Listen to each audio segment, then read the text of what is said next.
Hello students, अभी हम class 11 unit 2 का जो आपकी इंग्लिश चैप्टर में जो कोर्स है प्रोज सेक्शन में से lesson 2 we are not afraid to die if we can all be together. The author the writer of this lesson Gordon Cook and Alan East. तो अभी हम सबसे पहले Gordon Cook and Alan East के बारे में थोड़ा जानकारी ले लें। We are not afraid to die if we can all be together। मतलब हम लोग मरने से भी डरते नहीं हैं अगर हम एक साथ रहे, संगठित रहे। गॉर्डन कुक जो है born December 3rd, 1978 in Toronto, is a two-time Canadian Olympic sailor. He sails for the Royal Canadian Watchy Club. He is the son of Stephen Moore, who was an American writer and television commentator on economic issues. Alan East जो है उनका date of birth है नवंबर 1959 और he joined the Crown Prosecution Service as a senior crown resident in 2010. He also joined Coventry University as a senior lecturer in law. इनका लिखा हुआ बहुत सारे ऐतिहासिक पुस्तकें भी है और उनका जो बेस्ड है, उनका जो राइटिंग है वो किसी भी कैरेक्टर के ऊपर ज्यादातर बेस्ड है। तो यहाँ पे अभी हम इस लेसन को देखेंगे, पढ़ेंगे। We are not afraid to die if we can all be together. इस लेसन का थोड़ा सा हम समरी को देख लेते हैं पहले कि लेसन में क्या बताया गया है, उसके बाद हम लाइन टू लाइन इसका एक्सप्लेन करेंगे। The first portion of the journey that is about 1,05,000 kilometres up to Cape Town past of very enjoyably. ये जो राइटिंग है, ये जो स्टोरी है, ये भी कुछ बायोग्राफी टाइप का है जो भी यहाँ पे ऑथर के द्वारा लिखा गया है। तो यहाँ पे कोई स्टोरी जैसे बता रहा है जो कुछ भी उनके साथ हुआ था उस चीज को। On the second day out of Cape Town they started to encounter strong windstorms.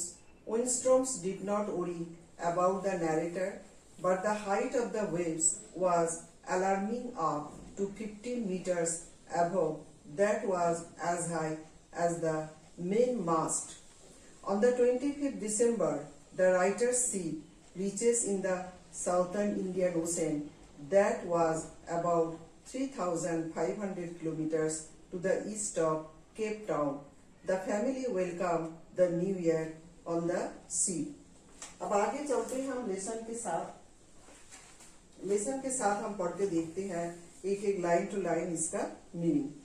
इन जुलाई, यहाँ पे नरेटर जो मतलब सी वॉइस पे जाना चाहते थे समुद्री यात्रा पर, और वो समुद्री यात्रा पर जाने के बाद उनके साथ जो जो घटनाएं घटी थी उस चीज को इन्होंने यहाँ पे इस लेख के द्वारा उन्होंने वर्णन किया है।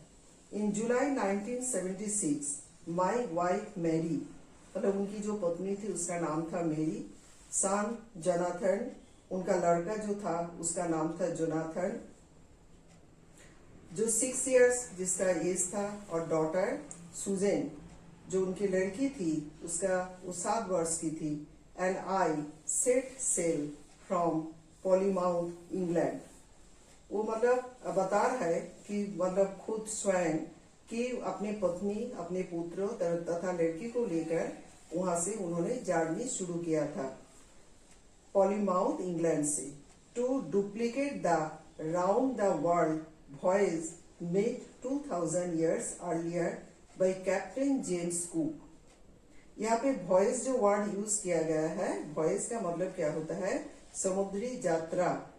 जो जिन लोग समुद्री यात्रा पर जाते हैं उसको वॉयज कहा जाता है।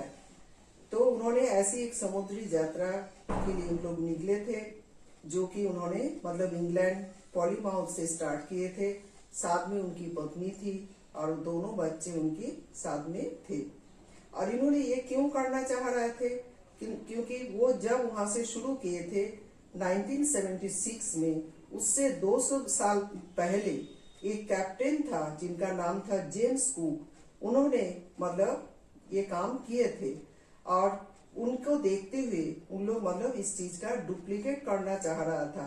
वो चाह रहा था कि हम भी उनके जैसे समुद्री यात्रा पर निकले और पूरे दुनिया का जहां जहां जाना चाहता था उसका हम लोग सफर करें। मैरी एंड आई, ये 37 years old बिजनेसमैन, मैरी मतलब उनकी पत्नी और आई मतलब यहाँ पे नैरेटर, जिनका उम्र था 37 years, जो कि एक बिजनेसमैन भी थे, had dreamt of sailing in the wake of the famous explorer, and for the past 16 years we had spent all our leisure time honing our seafaring skills in British waters.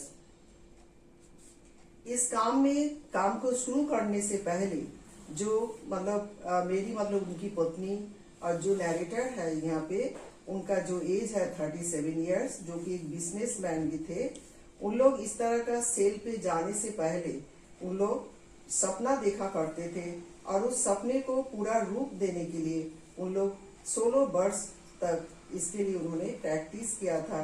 जब भी उन लोग को समय मिलता था, लेजर टाइम मिलता था, उन्होंने हर प्रकार की तैयारी शुरू किए थे। और कहाँ पे उन लोग करते थे ये, मतलब ब्रिटिश का जो वाटर्स है वहां पे जितनी समुद्र है आदि में उन लोग इसका प्रैक्टिस किया करते थे। तो यहाँ पे कुछ वर्ड्स है, देखिए इसका मीनिंग देख लीजिए हिंदी में।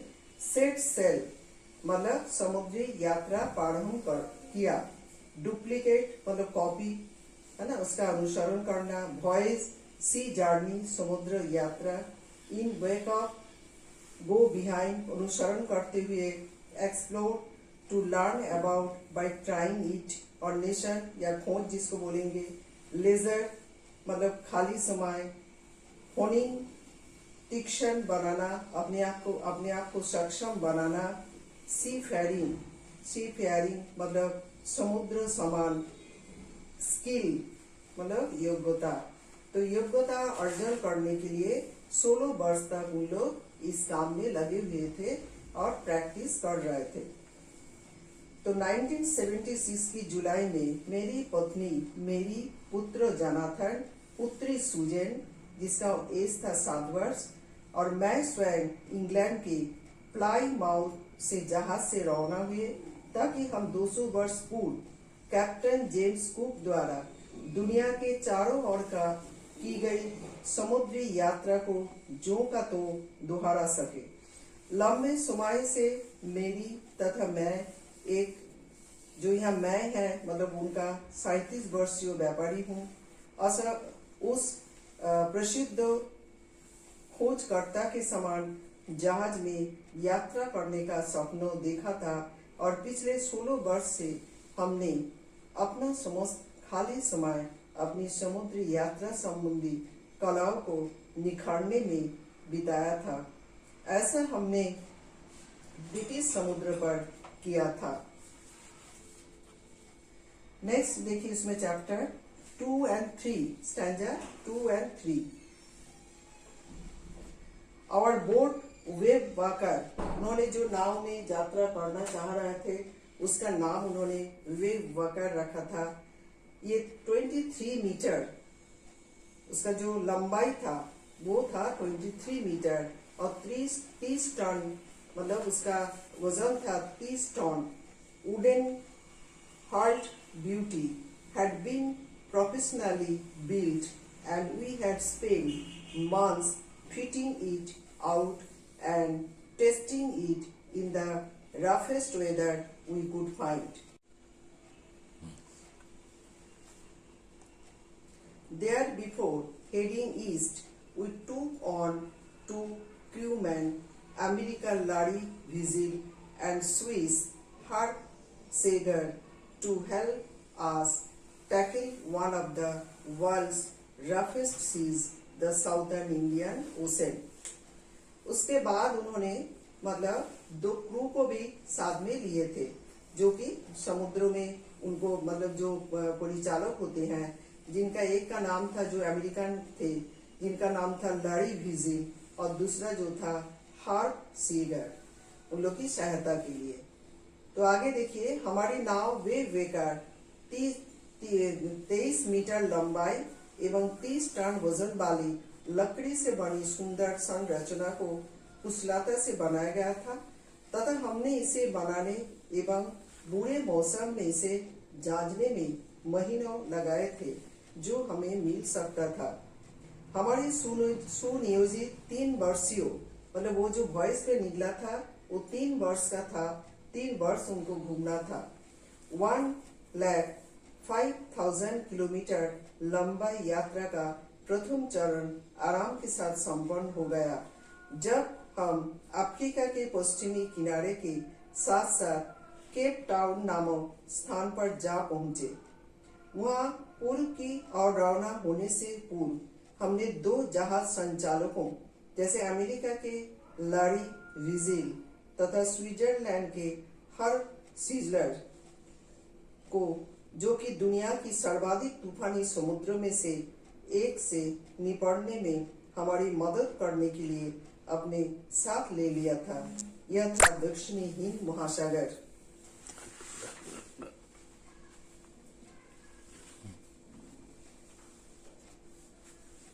अब से उसके नेक्स्ट जो स्टैंजा है 4 और 5 को देखिए। On our second day out of Cape Town we began to encounter strong gales. For the next few weeks they blew continuously.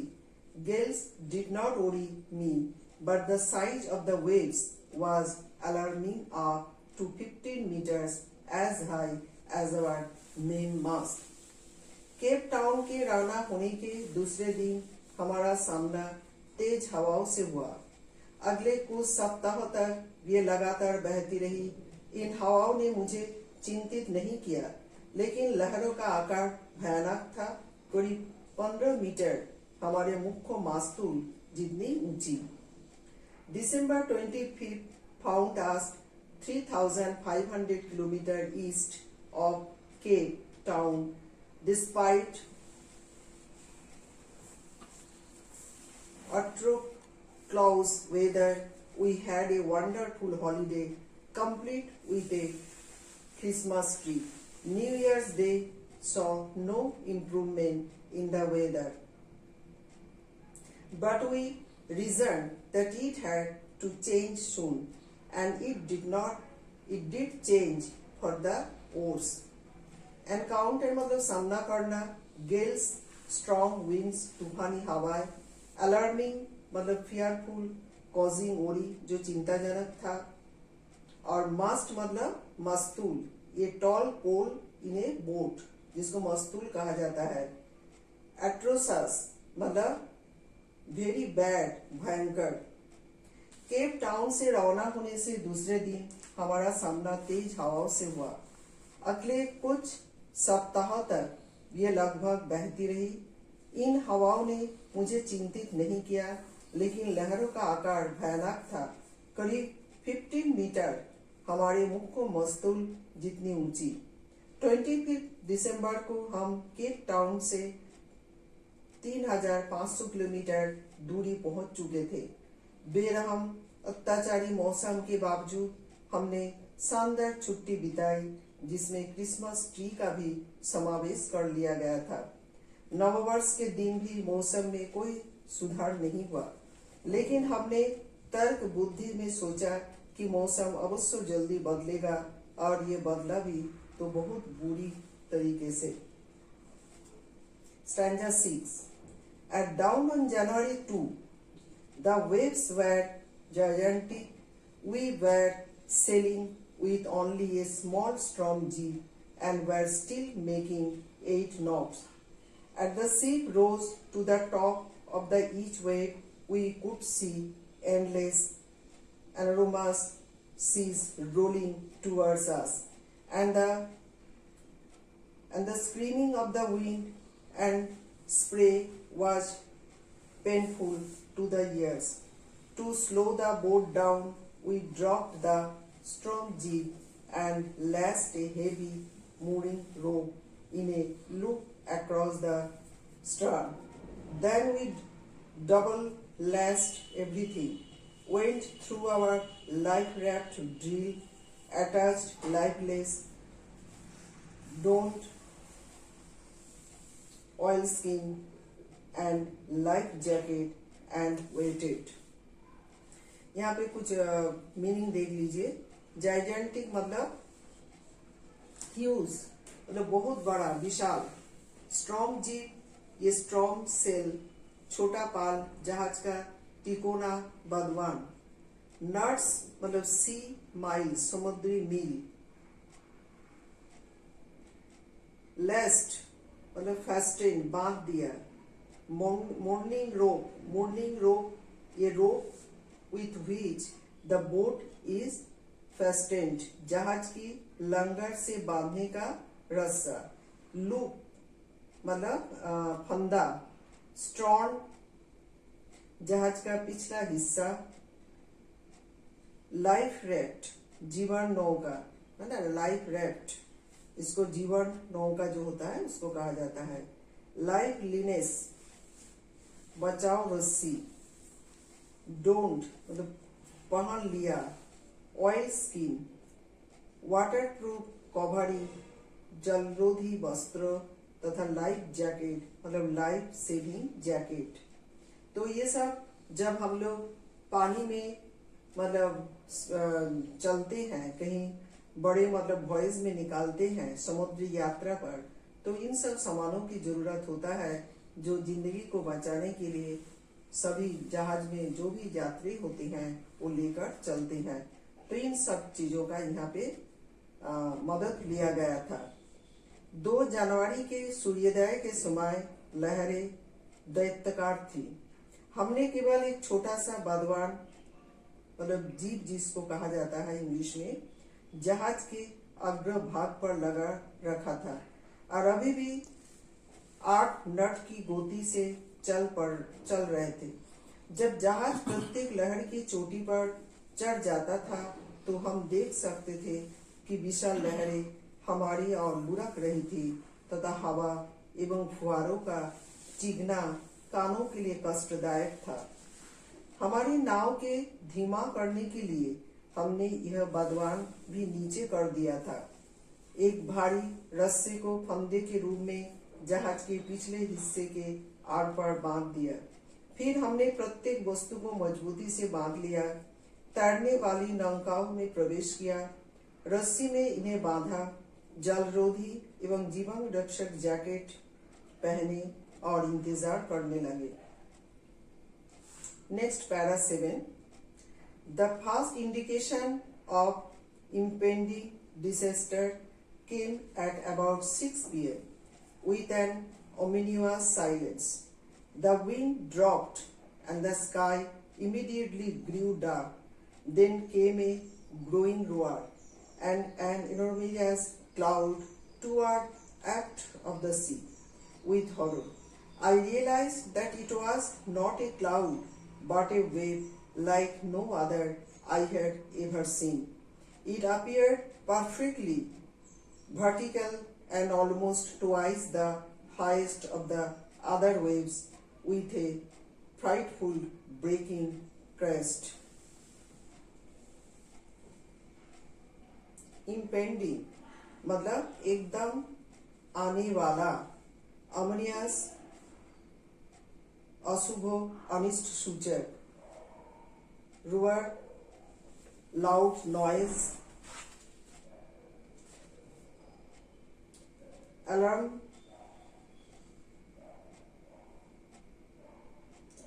सूचित करना. एनर्मस मतलब विशाल.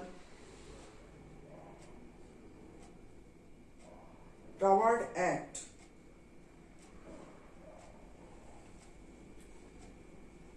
केम ओवर छा गया. फ्राइटफुल मतलब भयानक. फेयरफुल जिसको कहेंगे. ब्रेकिंग क्रस्ट मतलब बड़ी लहर जो ऊपर से टूट रही थी. आने वाला विनाश का प्रथम संकेत शाम 6 बजे करीब आया. और एक अनिष्ट सूचक शांति छा गई। एक अनिष्ट सूचक शांति चारों तरफ छा गई। हवा थम गई तथा आकाश में तुरंत अंधेरा हो गया। फिर एक बढ़ती हुई गर्जना आई और एक विशाल बादल जहाज के पीछे की ओर निकट ही छा गया।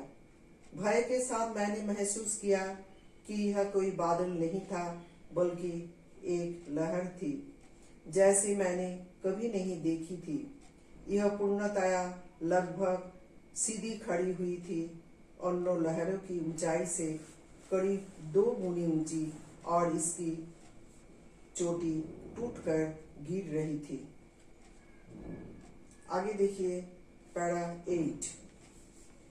The roar increased to a thunder as the storms moved up the face of the wave, and for a moment I thought we might ride over it. But then a tremendous explosion shook the day. A torrent of green and white water broke over the sea. My head smashed into the wheel and I was aware of flying overboard and sinking below the water. I accepted my approaching death, and as I was losing unconscious, I felt quite peaceful. यहाँ narrator बता रहा है कि लहर की गर्जना अब बढ़कर गड़गड़ाहट बन गई थी। जब जहाज का पिछला हिस्सा लहर के सामने जा पहुंचा और एक क्षण के लिए मैंने सोचा कि हम इस लहर के ऊपर से गुजर जाएंगे, किंतु तब भी एक भयानक धमकी ने जहाज के ऊपरी हिस्से को हिला दिया। जहाज के ऊपर हरे तथा सफेद पानी की भयानक बौछार टूट पड़ी। मेरा सिर स्टीयरिंग व्हील से जा टकराया और मुझे एहसास हुआ कि मैं जहाज से बाहर तेजी से गिर रहा हूँ और लहरों के नीचे डूब गया हूँ। मैंने आ रही अपनी मौत को स्वीकार कर लिया और जब मैं चेतना खो रहा था तो मैंने बड़ा शांत महसूस किया। नेक्स्ट देखिए para 9। Unexpectedly, my head popped out of the water. A few meters away, Webb's Walker was near capsizing, her masts almost horizontal. Then a wave hurled her upright. My lifeline jacket turned. I grabbed the guardrails and sailed through the air into Walker's main boom. Subsequently, waves tossed me around the deck like a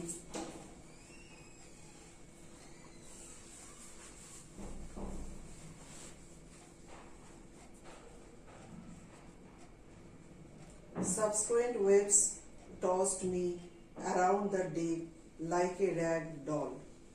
My left ribs cracked, my mouth filled with blood and broken teeth. Somehow I found the wheel, lined up the stern for the next wave and hung on.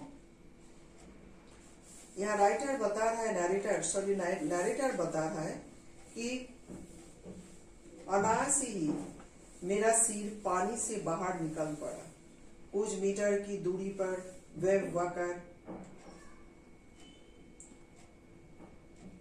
उलट सा लग रहा था। उसके मस्तूल करीब करीब आड़े हो गए थे। फिर एक लहर ने उसे धकिया कर सीधा कर दिया। मेरी जीवन रक्षक रस्सी झटके के साथ तन गई थी। मैंने रक्षक रेलिंग को पकड़ लिया और हवा में से वह वक्र में मुख को लट्टे पर जा पहुंचा। बाद में आई लहरें ने मुझे जहाज के फर्श पर कपड़े की गुड़िया के समान इधर से उधर फेंका। मेरी बाएं ओर की पसलियां टूट गई। मेरे मुंह खून एवं टूटे हुए दांतों से भर गया। किसी तरह मैंने स्टीयरिंग व्हील की पकड़ लिया। जहाज के पिछले हिस्सों की अगली लहर के लिए तैयार किया और इंतजार करने लगा। Para 10, 11 and 12. Water, water everywhere. I could feel that the ship had water below, that I dared not abandon the wheel to investigate. Suddenly, the front hatch was thrown open, and Mary appeared. "We are sinking," she said. "The decks are smashed. We are full of water. Take the wheel," I shouted as I scrambled for the head. Larry and Herb were pumping like madmen. Broken timbers hung at crazy angles. The whole starboard side bulged inwards. Clothes, crockery, charts, tins, and toys stood about in deep water. I half swam, half crawled into the children's cabin. "Are you all right?" I asked. "Yes," they answered from an upper bank. "But my head hurts a bit," said Shui, pointing to a big bump above her eyes. I had no time to worry about bumped heads. After finding a hammer, screws, and canvas, I struggled back on deck with the starboard side best open. We were taking water with catch wave that broke over us. If I couldn't make same repairs, we would surely sink. सर्वत्र पानी ही पानी था। मैं महसूस कर सकता था कि जहाज में नीचे के हिस्सों में पानी था, लेकिन मैं स्टीयरिंग व्हील को छोड़कर इसकी जांच करने का हिम्मत नहीं जुटा पाया। अचानक सामने फर्स्ट डेक का दरवाजा खुला और मेरी प्रकट हुई। "हम डूब रहे हैं," वो चिल्लाए। फर्स्ट डेक टूट फूट गया। हम पानी से भर गए हैं।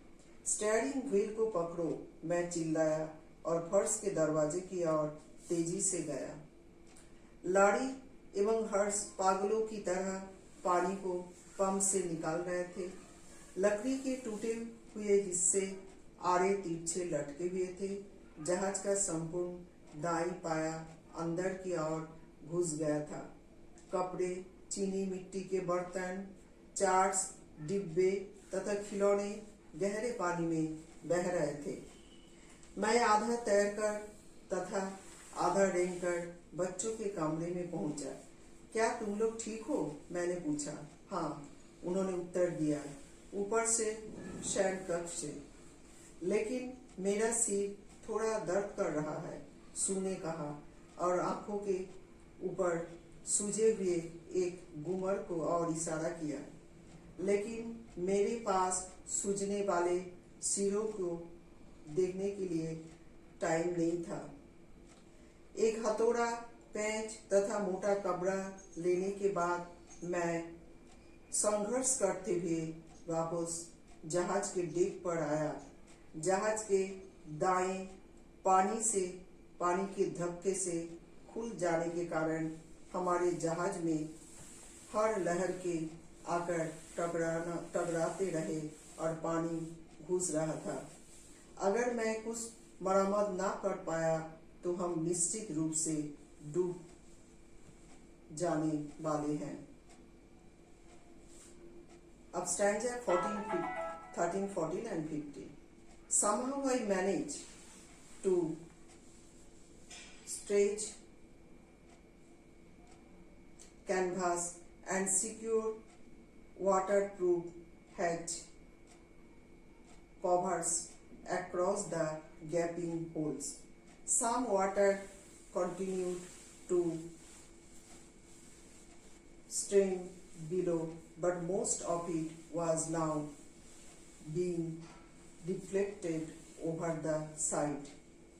More problem arose when our hand palms started to block up with the debris floating around the cabins and the electric pumps short-circuited. The water level rose highly. Back on deck, I found that our two spare hand pumps had been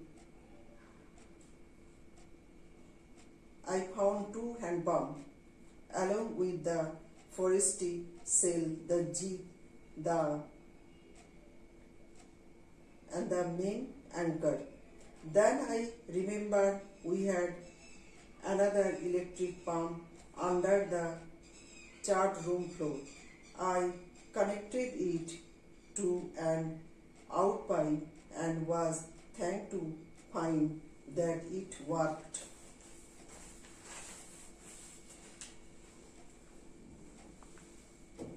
किसी तरह चौड़े छेदों को are पार में मोटा कपड़ा फैलाने तथा फर्श के दरवाजे पर लगाने वाले जलरोधी ढक्कनों को सुरक्षित रूप में जमाने में सफल रहा। कुछ पानी नीचे बहकर आता रहता है, लेकिन ज्यादातर पानी अब बगल में मुड़कर दूसरे ओर जा रहा था। अधिक समस्याएं तब पैदा हुई जब हमारी हैंडपंप कमरों के आसपास तैरने वाले कूड़ा करकट के कारण अवरुद्ध होने लगे तथा विद्युत पंप शॉर्ट सर्किट होकर बंद हो गया। पानी का स्तर चुनौतीपूर्ण तरीके से बढ़ रहा था। फर्श पर वापस आने पर मैंने पाया कि हमारे दो अतिरिक्त हैंडपंप जहाज से बाहर समुद्र में गिर गया था। साथ ही जहाज के आगे का बदबान, छोटी नाव तथा मुख्य लंगर भी। फिर मुझे याद आया कि हमारे पास एक और विद्युत पंप चार्ट रूम की फर्श पर नीचे था। मैंने इसे बाहर खुलने वाले एक पाइप में जोड़ा और यह जाकर उसमें से पानी चलने लगा तो मैं काफी कृतज्ञता से मेरा दिल भर गया था।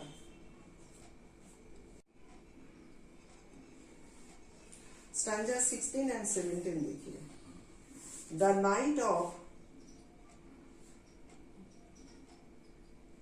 night dragged on with an endless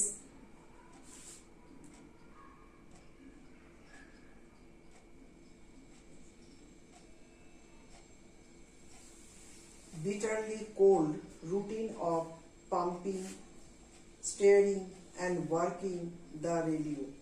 We were getting no replies to our merry day calls, which was not surprising in this remote corner of the world. Sue's head had swollen, alarming. She had two anomalous black eyes, and now she showed us a deep cut on her arms. When I asked why she hadn't made more of her injuries before this, she replied, I didn't want to worry you when you were. और एक अनंत बुरी तरह से निरस प्रक्रिया जिसमें पानी pump करके निकालना, जहाज का संचालन करना तथा रेडियो को चलाने का प्रयास करना आदि शामिल थे, चलती रही। हमारे सहायता मांगने के संदेशों का कोई उत्तर नहीं मिल रहा था। दुनिया के इस दूरस्थ कोने में ऐसा होने पर कोई आश्चर्य की बात भी नहीं थी। शू का सिर खतरनाक ढंग से सूज गया था। उसकी आंखें सूजकर काली एवं विशाल आकार की हो गई और अब उसने हमें भुजा पर लगी एक गहरे घाव को दिखाया।